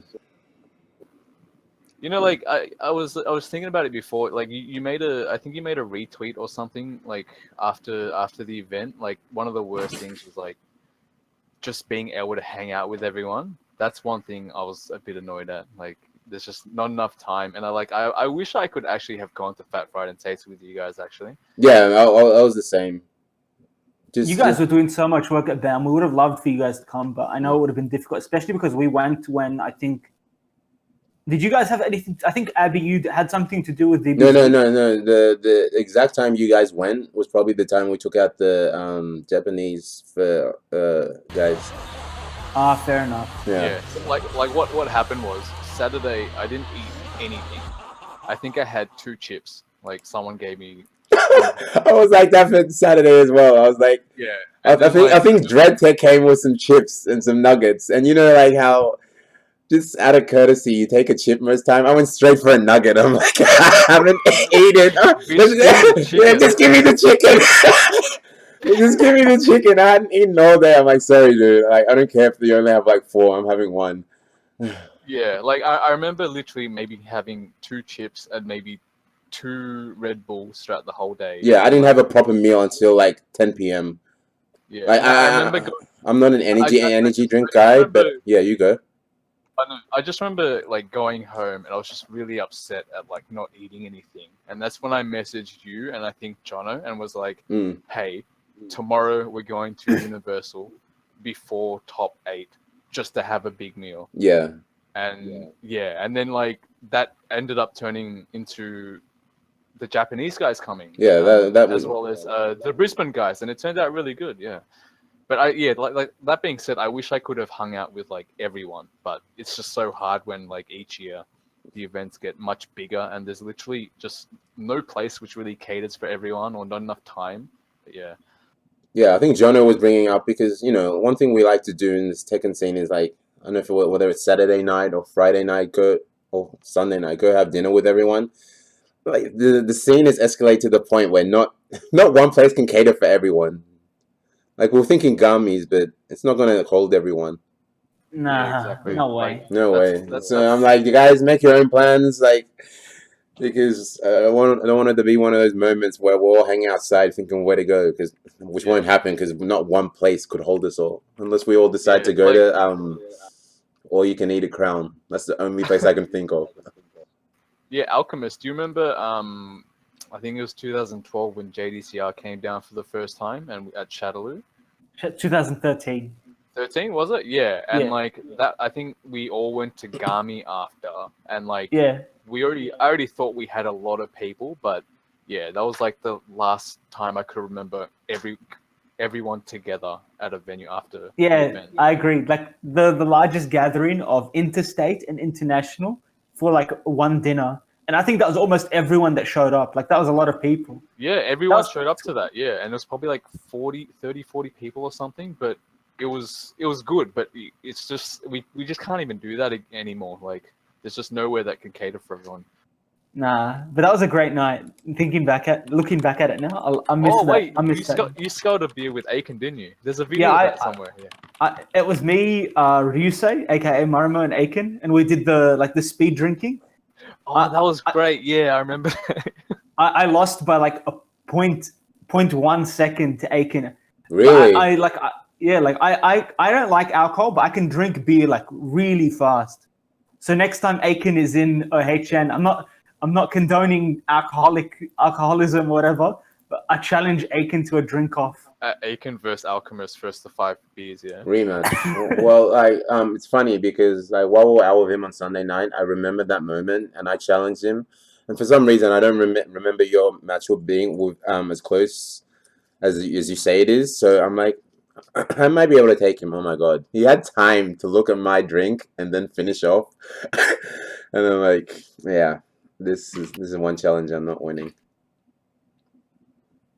But yeah, the funny thing is the clip in question. Oh my god, that was so long ago, and that was when I had an afro. Mm-hmm. Oh, dude, I remember that. That was the first time I met you as well. Yeah, I had like the biggest afro because I grew my hair out so I can so I can get a new style or something. Oh my god, the mistakes were made. Was that your first Tekken then? That Shadaloo, like your first big event?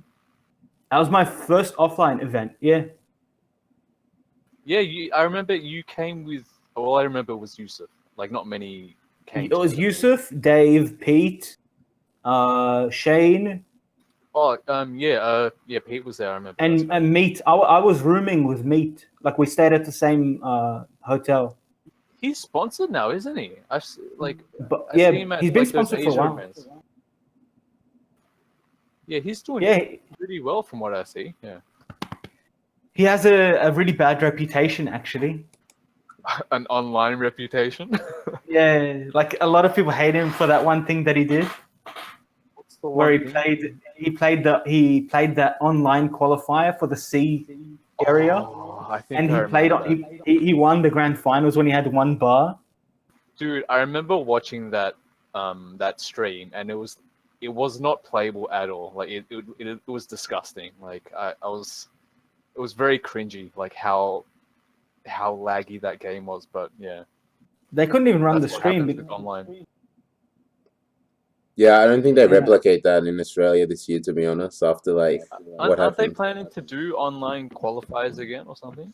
Well, if they do, it's news to me. Maybe. I mean, around what time of the year was it last year? Near the end? What, the online thing? Yeah. I don't remember. Yeah, neither do I. I feel like I don't know, around like mid-year, maybe near the end, around August. But yeah, like if they're gonna do it again, they need to outsource, like not get their guys to do it. Otherwise, it'll just be hell. I mean, like it was established. I don't think like um it was established on from their point of view that there's like a good reliable scene to run it. So now we've had BAM twice, like highly likely that if they do it, they outsource. So Online in general in Australia, like it's questionable. Yeah, I mean, like even like Sydney to Western Australia, it's not a fun time. Like those who know me know I quit online Tekken months ago. Like I've logged on to online 6 times since a month before Evo Japan.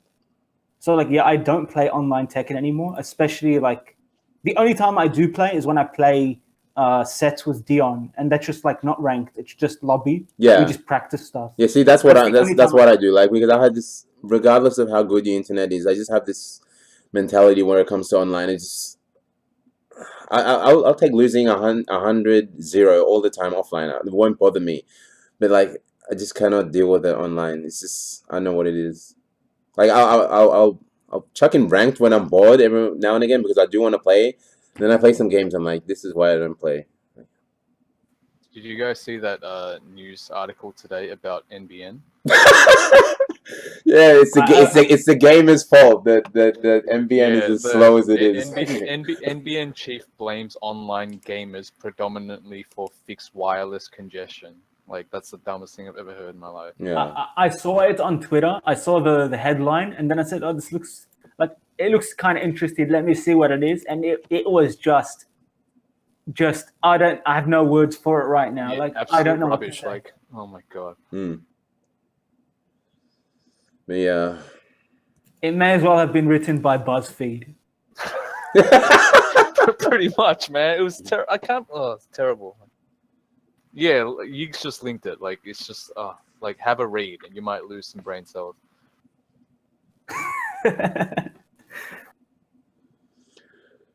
Anything else you guys wanted to bring up? I just want to continue on that point. I really hope there's like no online events for. Well, I don't really care. I'm not gonna make it to the TWT finals or anything, but and they've already shown the schedule, so there's no online events or anything. But I heard that there was some sort of online. Do you guys remember after BAM how something was announced with Couch Warriors in conjunction with Twitch? What was that? I can't remember. They were saying something about online events as well as offline events for around Australia. Yeah, see what happened was like part of the deal between behind so for those that don't know, highest placing Australian player, person in the Australian scene gets a flight to Evo. And I think they want to do like a yearly thing where you have some offline events and some online events. Hopefully not as many online events as offline events, and like you're all allocated points based on like where you come. And I think highest placer at the end gets a trip to Evo or something like that. I can't remember the specifics.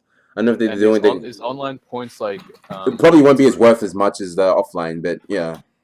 But like is online and offline their own thing? Like they'll take one from online, one from offline, or is it all cumulative, like the points? Giggs just posted in the chat.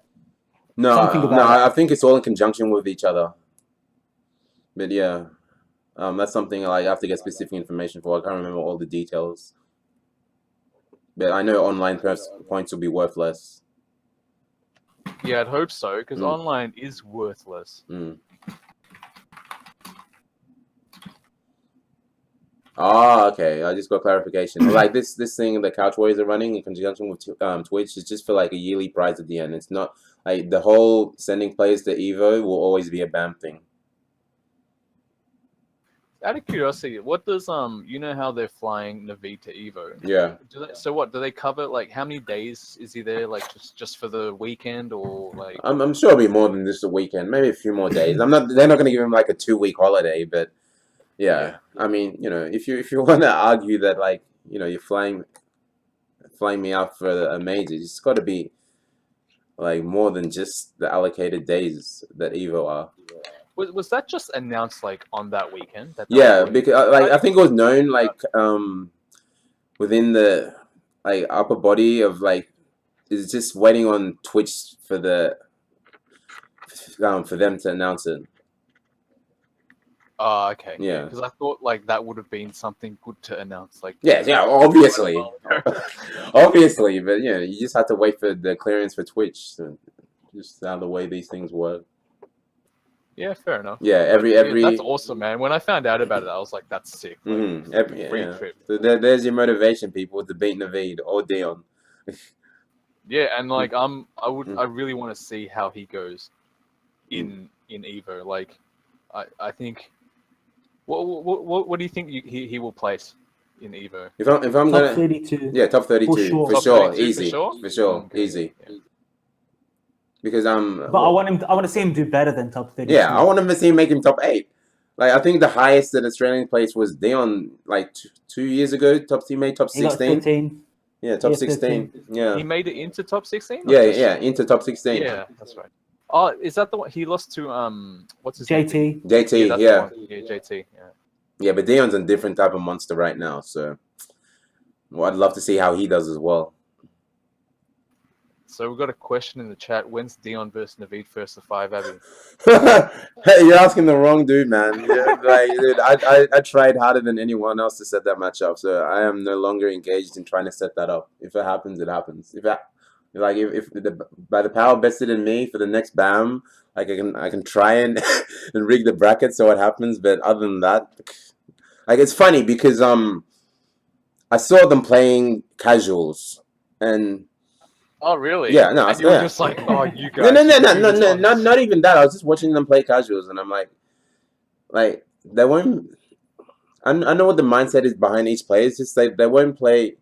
Usually, when you go play casuals, like you'd play your main characters, yeah.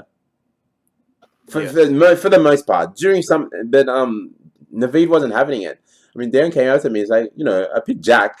He was playing his secondaries, his tertiaries. Like, why the fuck am I wasting my time? So he ended up just switching off. I don't know. I think like I love Naveed as a player and all. Like I always back him, but I think he's very like, I don't want to show my tech. Yeah, you gotta hide your tech. Yeah, 100%. Barbecue strap. Dude, yeah. But yeah. I still can't believe they don't play each other though. Like imagine 4 Tekken guys living together. Like, wouldn't you be like, hey man, let's have some games? Exactly. I don't know. Do you guys know what they say to one another? What? No. Like Dimeback. John Ding keeps saying he wants a Jack experience because that's the matchup he struggles with the most. And then Saint just looks at him and he's like saying no. He just goes back to playing League of Legends instead of Tekken. That's hilarious. That's also That's hilarious. Like we haven't got that luxury here in Australia. You got to get the practice you can get. Play everyone. Yeah. So what do? Do they just play online? That's it, I'm guessing. Or They don't even play Tekken that often. Like I know Dimeback streams and he's really good at multiple games. So apparently he's like one of the top 100 players in Asia, like on the Asian serve for Heroes of the Storm. Oh really? Okay. Yeah, and also top 1000 for Hearthstone. So like he's really good at a lot of games, and he's picked up Street Fighter. A lot of them play Street Fighter. Yeah, John Ding joined the Street Fighter tournament. He did pretty well as well, from what I saw. He got top 16. I think he came 9th. Oh wow, yeah. They play a lot of Street Fighter, like JDCR and John Ding. Oh, And JDCR yeah, he's like I think Ultra Diamond rank. I don't know how good that is because I don't play Street Fighter. He's Ultra Diamond with Akuma, and John Ding is Master rank with Cammy, something like that. Wow, Not that it's important.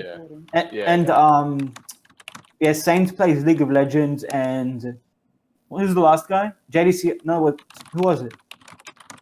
Yeah, I already talked about Dimeback.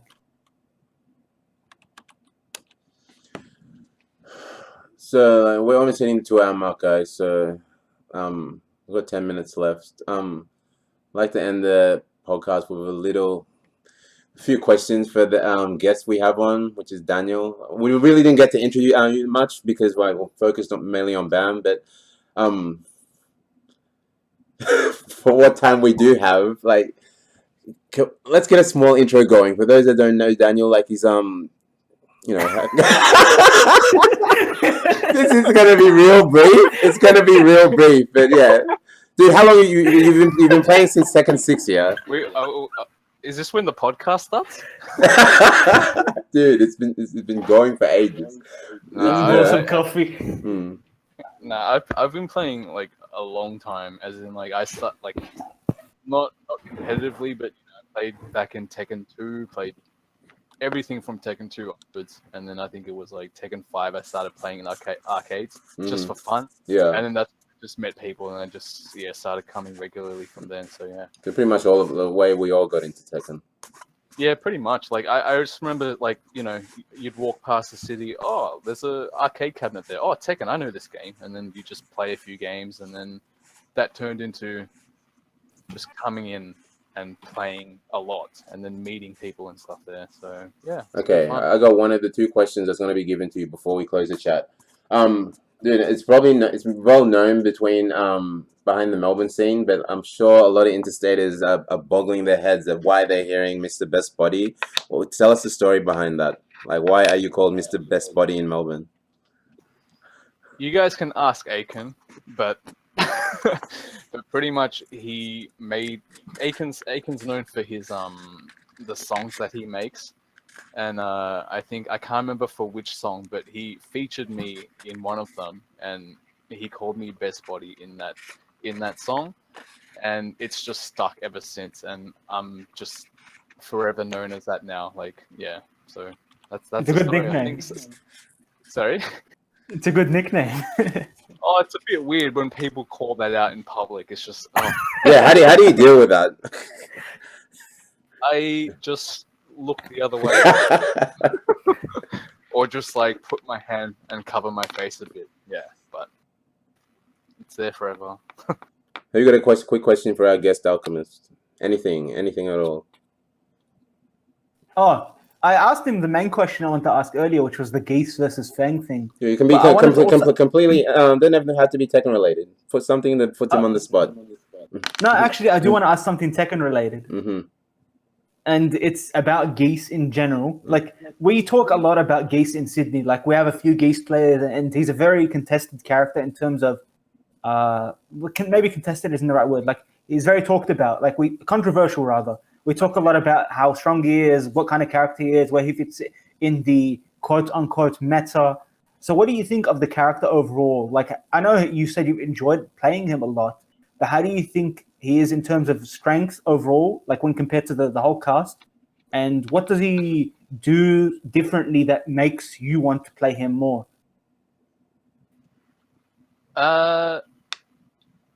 Just before I answer, just curious, what is the general consensus of Geese in Sydney? Like, do most people think he's good or bad, or just Dion is 100%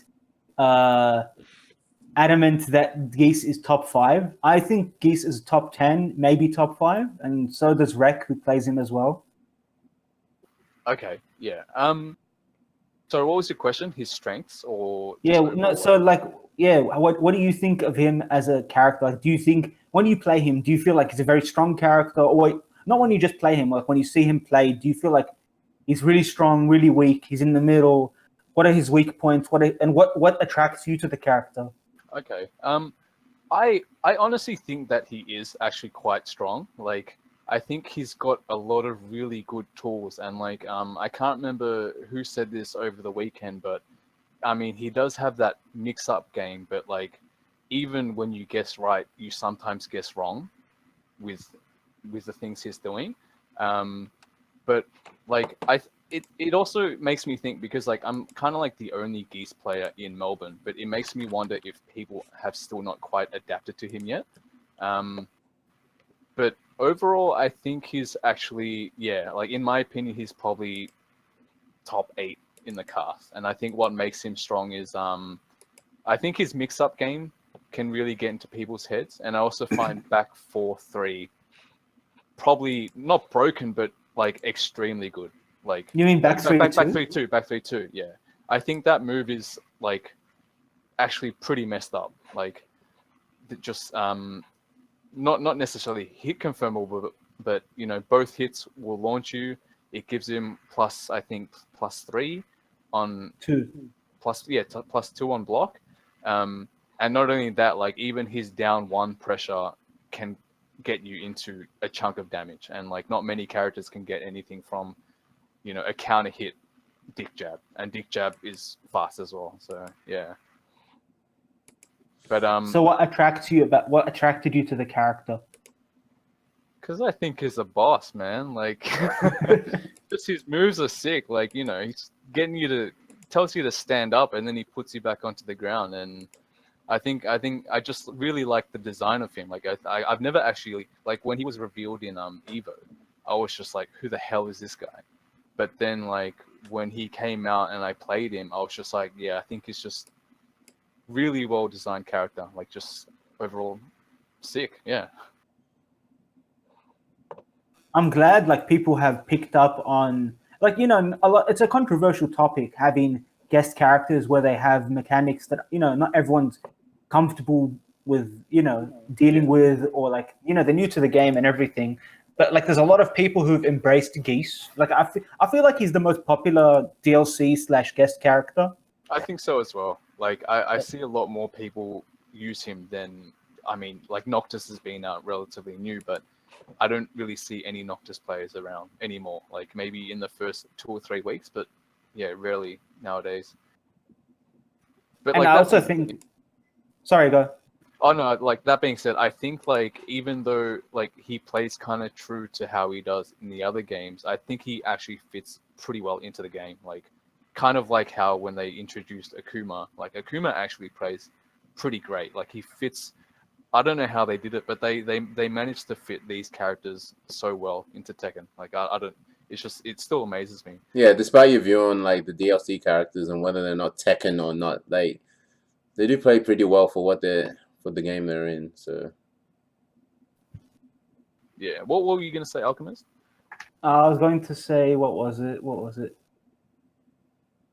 Man, I don't even remember. Yeah, I do have something to say about Geese though. His dick jab is the best panic move in the game, without question. just because what you can cancel it into.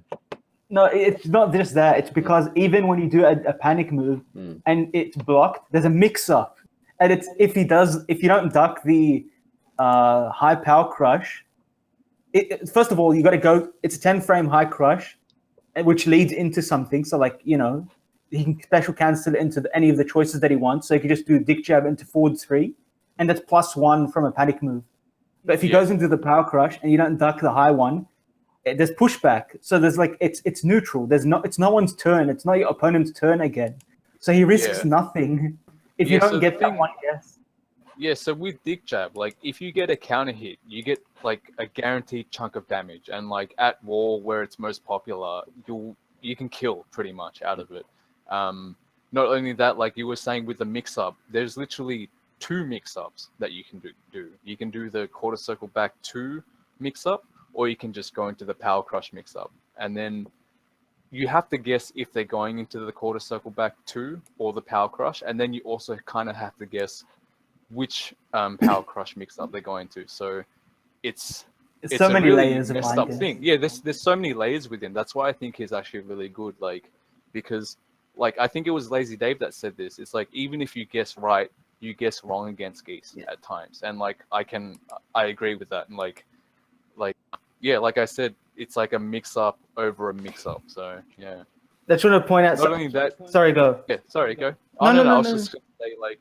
Yeah, I was just gonna say like, he's also a very linear character, but I think like he's got great tracking to cover that. Like he's standing for counter hit launcher, down forward 2, counter hit mid launcher, and yeah, overall I think it's really, really good.